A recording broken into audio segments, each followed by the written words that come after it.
का क्या मंतव्य है? कौशल्या जी का मंतव्य राम वन गमन का है कि राम के भवन का है, कि राम भवन में रहे या वन में रहे? भाई कैकेयी जी का मंतव्य तो है कि राम वन में रहे, भवन में न रहे। कौशल्या जी का मंतव्य क्या है कि राम भवन में रहे कि वन में रहे? तो सुन लो, कौशल्या जी का मंतव्य बता रहा हूं एक ही चौपाई में। राम जी जब गए मां कौशल्या के पास, तो मां कौशल्या ने एक ही बात कही, बेटा आ गए। रोज राम जी प्रणाम करने जाते थे, नित्य का नियम था, प्रणाम करने जाते थे। लेकिन कभी मां ये नहीं कहती थी जो आज बोल रही है। ब्रह्म मुहूर्त में ही तो प्रणाम की परंपरा। भगवान राम जब प्रणाम करने गए तो कौशल्या मां कह रही है, तात जाऊ बल बेग नहाऊ, जो मन भाय मधुर कछु खाऊ, तात जाऊं बल बेग नहाऊ। बेटा जल्दी स्नान करो, वो स्नान करके कुछ खा लेना। मधुर का मतलब है फल हो, दूध हो, दूध भी मधुर में ही आता है। और गऊ का दूध, उसमें शक्कर मिलाने की जरूरत नहीं पड़ती, अपने आप ही मीठा होता है। इसलिए मधुर कछु खाओ, कुछ खा ले तू। आज क्यों कह रही हैं ये बात? आज कौशल्या मां इसलिए ये बात कह रही हैं क्योंकि मेरा बेटा आज राजा बनने जा रहा है, सिंहासनासीन होगा। और जो सिंहासन की पद्धति है और सिंहासन की जो नियमावली है, उसको पूरा करने में कई घंटे लगता है। रघुवंश की जो परंपरा है, सिंहासन की विधि जो है, उसको पूरा करने में कई घंटे लगता है। और मेरा बेटा भूखा बैठा रहेगा। अब कोई भी धार्मिक अनुष्ठान हो भैया, जब लंबे समय तक खिंच रहा हो, कई घंटों तक, तो उसमें फल आदि लेकर के, दूध आदि लेकर के आप बैठ सकते हो। ये शास्त्र की अनुमति है, समझ रहे हो कि नहीं? आपको लगे कि कई घंटे तक उठना ही नहीं पड़ेगा, बैठना ही पड़ेगा, ये इस अनुष्ठान की यही विधि है, तो उसमें नियम है कि दूध ले लो, फल ले लो, बैठ जाओ, कहीं कोई दिक्कत नहीं। कौशल्या मां भी जानती है कि ये सिंहासन रघुवंश के अभिषेक की जो विधि है, उसको पूरा करने में कई घंटे लगेगा। इसलिए मेरा बेटा भूखा बैठा रहेगा।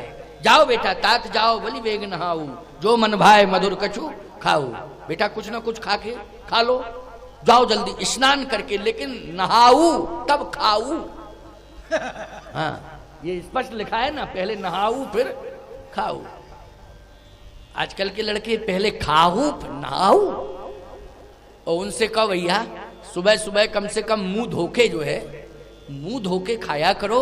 अरे बोले शेरों का मुंह किसने धोया? अरे बाहरे शेर, ये चमगादड़ शेर बन रहे हैं। क्यों भाई? ये शेर, बोले शेरों का मुंह किसने धोया? नहीं, दुस्साहस नहीं करना चाहिए। परंपरा है नहाऊ फिर खाओ। और माँ को भी चाहिए कि बेटों को यही शिक्षा दे, पहले स्नान करो तब कुछ खाओ। कौशल्या माँ ने जैसे कहा, क्यों आज मैं स्नान नहीं कर पाऊंगा? क्यों बेटा? सरयू में रोज स्नान करते थे, आज सरयू में स्नान करने का विधान नहीं है। ऐसी कौन सी बात है? जो भी युवराज बनता है, सिंहासनासीन होता है, उसको पहले सरयू में स्नान करना पड़ता है। यहां तक कि समस्त तीर्थों से जो जल आता है उसमें भी स्नान कराया जाता है। इसलिए तुम्हारे लिए तो कई तीर्थों से जल आया है, सरयू की बात कर रहे हो, सरयू तो अनिवार्य है। कहा माता जी अब तो आप मुझे आज्ञा दे दें, तो राजा तो तुझी को ही बनना है। कहा राजा तो बनना है, लेकिन जो अयोध्या का राजा बनता है वो सरयू में स्नान करता है। तो तुम कहां के राजा बन रहे हो? अयोध्या के राजा तो बन रहे हो राम। राम जी ने कहा थोड़ा परिवर्तन हो गया। क्या? अयोध्या से जो बड़ा राज्य है पिताजी उसका राजा मुझे बना रहे हैं। तो कौशल्या जी बोली, हमको कई हजार वर्ष हो गया अयोध्या में रहते रहते, आज तक हमने नहीं सुना कि अयोध्या से बड़े राज्य के भी राजा हैं तुम्हारे पिताजी। और कौन सा राज्य है बड़ा राज्य जिसको पिताजी दे रहे हैं, थोड़ा मुझे भी तो बता दो। राम जी कहते हैं, पिता दीन मोहे कानन राज, पिताजी ने मुझे जंगल का राजा बनाया है। जंगल का राजा, कानन राजू, जंगल का राजा, वो बड़ा राज्य है ना जंगल का। अच्छा, तुम्हारे पिता ने ये निर्णय क्यों लिया? ये निर्णय क्यों लिया तुम्हारे पिता ने? और केवल तुम्हारे पिता ने अगर ऐसा निर्णय लिया है तो जो केवल पितु आयुष दाता तो जन जाओ जान बड़ी माता, मत जाओ। मैं मां हूं इसलिए मां होने के नाते कह रही हूं मत जाओ। क्यों भाई, इस चौपाई का यही अर्थ होगा कि नहीं होगा कि इसके आगे पीछे कोई अर्थ है? जो केवल पितु आयुष दाता तो जन जाओ, क्योंकि जान बड़ी माता, मैं बड़ी मां। मां का दर्जा पिता से बड़ा होता, वैसे तो बड़ी है ही है, लेकिन राम की भी मां है। और सही बात यह है कि पिता से भी ज्यादा महत्वपूर्ण आज्ञा मां की होती है, वो बड़ी आज्ञा मानी जाती है। इसलिए मैं कह रही हूं जन जाओ मत जाओ।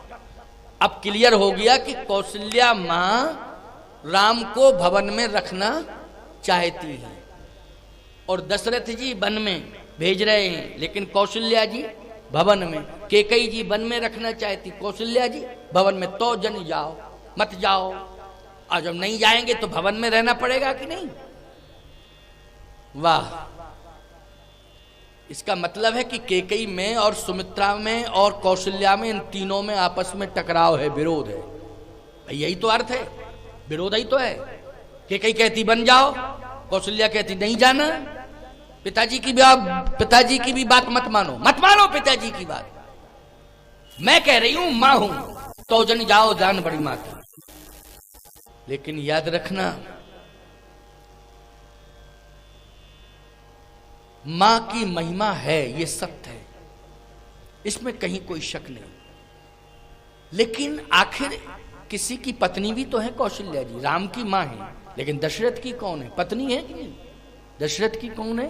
पत्नी है।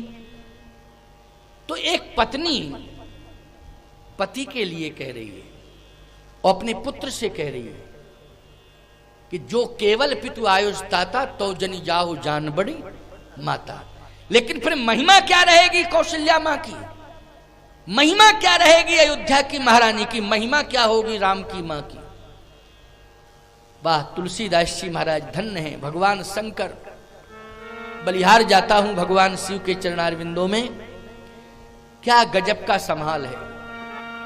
मेरे इष्ट की मां को कलंक न लगे, ये चिंता है कैलाशपति टुनिया वाले बाबा को। समझ रहे हो कि नहीं कि मेरे इष्ट की मां को कलंक न लगे। और सारी दुनिया ये भी समझ जाए कि अंतिम डिसीजन क्या लिया कौशल्या ने, सारी दुनिया इसको सुन ले। उसी समय राम जी ने एक बात कह दी, माता जी केवल पितु आयुष दाता, लेकिन पिताजी के साथ अगर मां की आज्ञा हो तो। देखिए आप, अगर मां की आज्ञा हो तो तुरंत कहना चाहिए था कौशल्या जी को कि मां तो मैं हूं, मैंने तो नहीं दी, मैं तो मना कर रही हूं। लेकिन उसी समय स्तब्ध हो गई। जहां राम ने यह कहा कि पिताजी के साथ यदि मां की आज्ञा हो तो, स्तब्ध हो गई। एकदम छटपटाहट नहीं हुई, ना अकुलाहट हुई, ना ये कहा उद्विग्नता में कि नहीं मैं हूं मां मैं हूं, मैंने नहीं कहा है और मुझे अधिकार है। कौन मां, किसकी मां, कैसी मां, कौन मां, कौन होती है वो मां जो मेरे बेटे को बनवे? ना ना ना, स्तब्ध हो गई और विचार करने लगी कि मां तो मां ही होती है, मां तो मां होती है। जिस नारी के नाम के साथ मां शब्द जुड़ गया हो, जिस नारी के जीवन के साथ मां शब्द जुड़ गया हो, उसमें महानता आ जानी चाहिए। किसी भी नारी के साथ मां शब्द अगर जुड़ गया है तो मां शब्द जुड़ते ही जिस दिन मां शब्द जुड़ जाए उसी दिन महानता का भंडार भर जाना चाहिए मां के जीवन में। यह है शास्त्र का सिद्धांत। सामान्य रूप से मां नहीं बनती है कोई नारी, जब भगवान की कृपा होती है तब मां बनती है।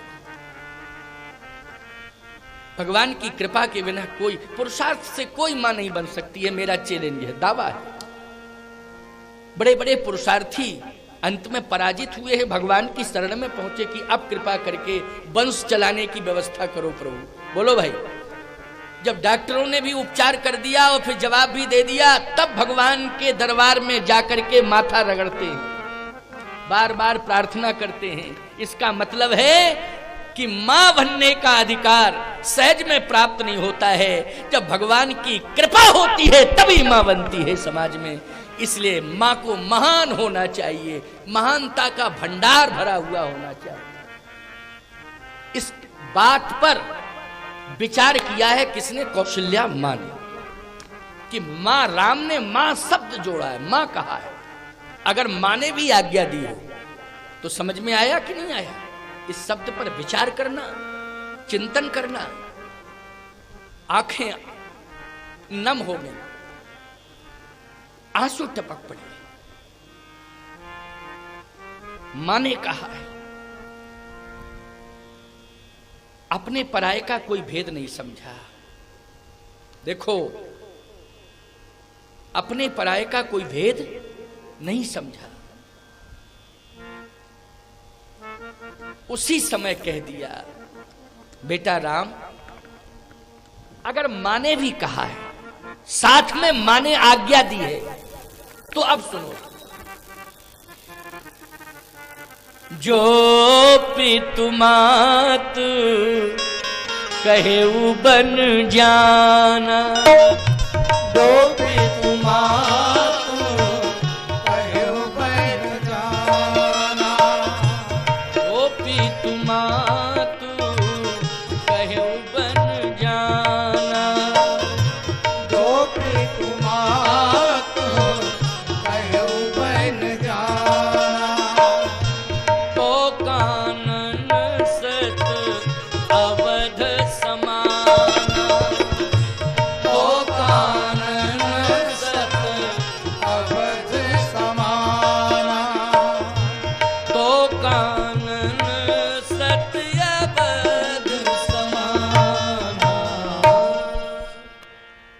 अगर पिता के साथ मां ने आज्ञा दी है, बेटा,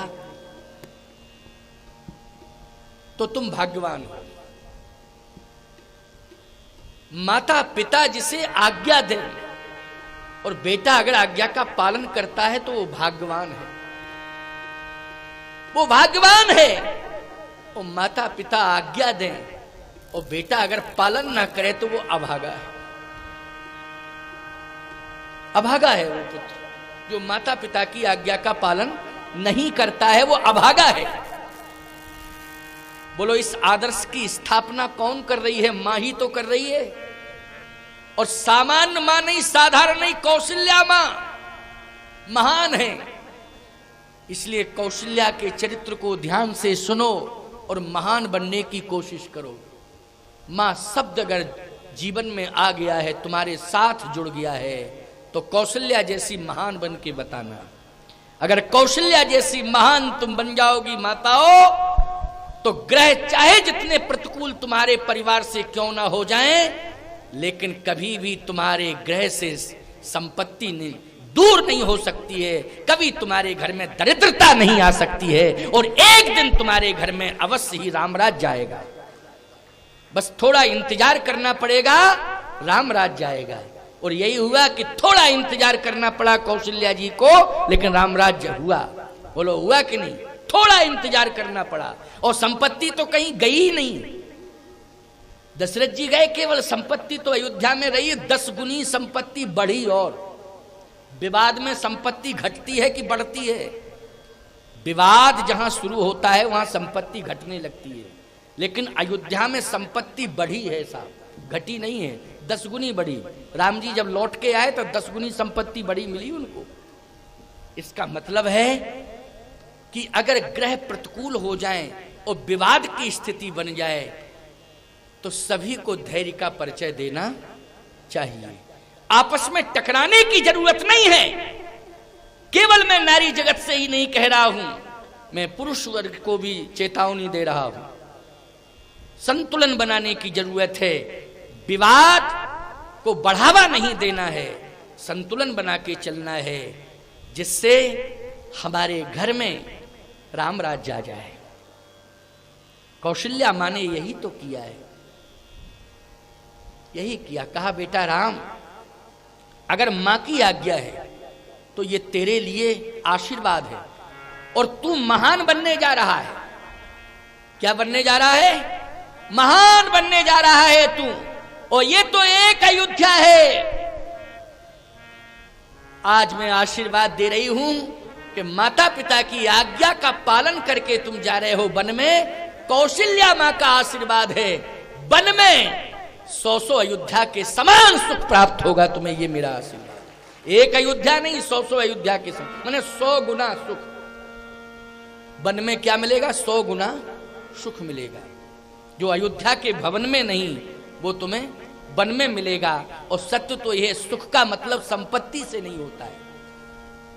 सुख का मतलब संपत्ति से नहीं होता है। सुख का तात्पर्य है कि हमारा सम्मान बढ़े। जब सम्मान बढ़ता है तभी सुख मिलता है। कि संपत्ति बढ़ती है तब सुख। संपत्ति बढ़ती है तो चिंता बढ़ती है। हम और बता रहे हैं आपको, सुख नहीं बढ़ता। संपत्ति बढ़ी और चिंता बढ़ी। अब बचाएं कैसे, बचाएं कैसे, बचाएं कैसे?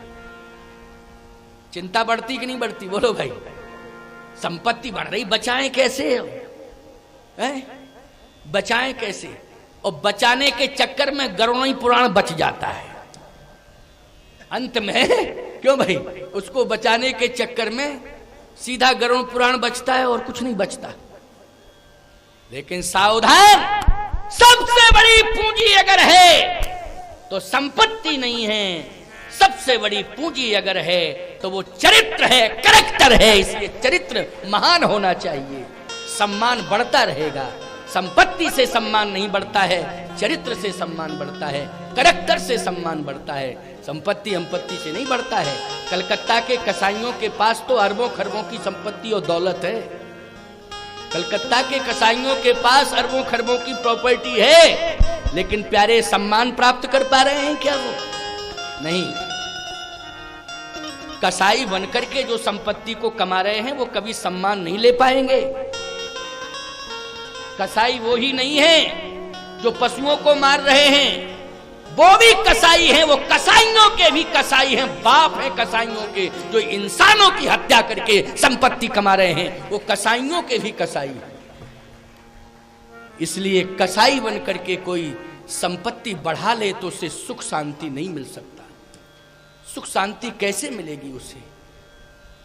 इसलिए कैरेक्टर की पूंजी बढ़ाओ, चरित्र की पूंजी बढ़ाओ। चरित्र की पूंजी जब आपकी बढ़ जाएगी तो सम्मान सुमेर पर्वत से भी ऊंचा हो जाएगा, सुमेर छोटा पड़ जाएगा ऊंचाई। चरित्र। बोलो, राम जी ने कौन सी पूंजी कमाई वन में? चरित्र की पूंजी कमाई। बोलो, कमाई कि नहीं कमाई? और भवन में रह के नहीं, वन में रह करके कमाई चरित्र की पूंजी। इसलिए आप भी चरित्र को बढ़ाएं, कैरेक्टर आपका। राम कथा यही संदेश देती है, राम कथा से यही प्रेरणा मिलती है। ये राम चरित्र है। राम की कथा सुनो तो राम जैसा चरित्र बनाओ।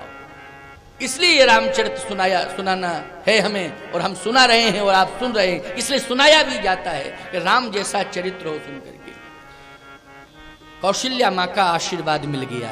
जाओ बेटा, वन में रहो, मेरा आशीर्वाद है। वो 100 अयोध्या के समान सुख प्रदान करेगा वन। आशीर्वाद देकर के राम को भेजा। भेज दिया कि नहीं आशीर्वाद देकर के राम को? अब आप क्या सोचोगे? कौशल्या जी भवन में रखना चाहती हैं राम को कि वन में? वन में ही रखना चाहती, भवन में नहीं। वन में स्पष्टीकरण हो गया है, इसमें तर्क करने की कहीं कोई गुंजाइश नहीं है, स्पष्टीकरण है बिल्कुल। इन चौपाइयों को निकाला नहीं जा सकता है। कैसे निकाल पाओगे इन चौपाइयों को आप? इनका अर्थ भी क्या करोगे आप?